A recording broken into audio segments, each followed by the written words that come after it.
Hey everyone, Mary Giuliano Hayes here from the Faith Formation Office. Hope you're all well. I'm on vacation, yay! And I've journeyed far, and you can come with me all the way to my back deck. Yeah, that's right, staycation. It's kind of the way life is right now. We can't really go too many places, can we? That's okay. I want to talk to you about journeys, and I have a question. Have you ever heard of the term faith journey? I hadn't either. It wasn't until my interview at Holy Family that I first heard the term. I distinctly recall Kira at the time asking me, "So, where are you on your faith journey?" Honestly, I think I would have fared better if she asked me what my strengths and weaknesses were. I managed to answer that question, and I don't know how at the moment. I don't even remember what I said, but I haven't given it much thought till now. Maybe it's that quarantine effect, not sure. But do you have an answer to that question? Maybe if I remove the word journey and asked you, where are you in your faith? Maybe that would be a little more simpler and direct. Your journey may have started when your parents had you baptized, or perhaps later on you chose the faith for yourself at confirmation. But hopefully it didn't end there. And I say that because we grow and change as a person over time, so it's likely that your faith does too.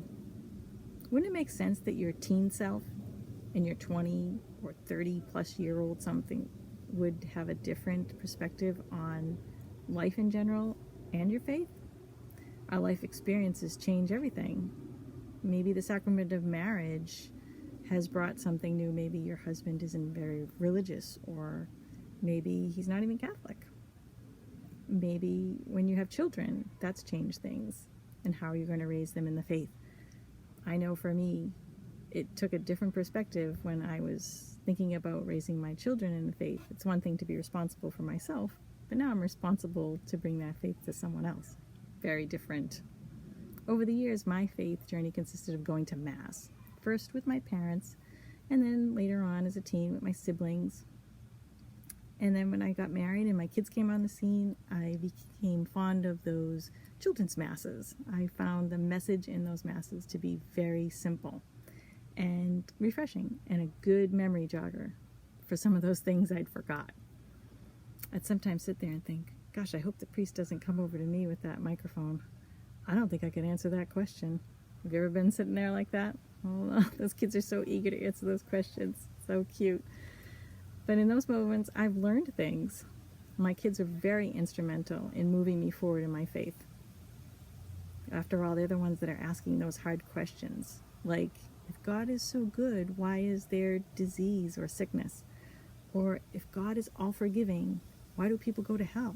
Who's in hell? Good questions, right?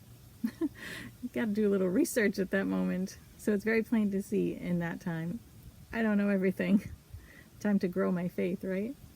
And of course, being in the choir and teaching some religious ed was also part of my journey. But mine may be looking different than yours.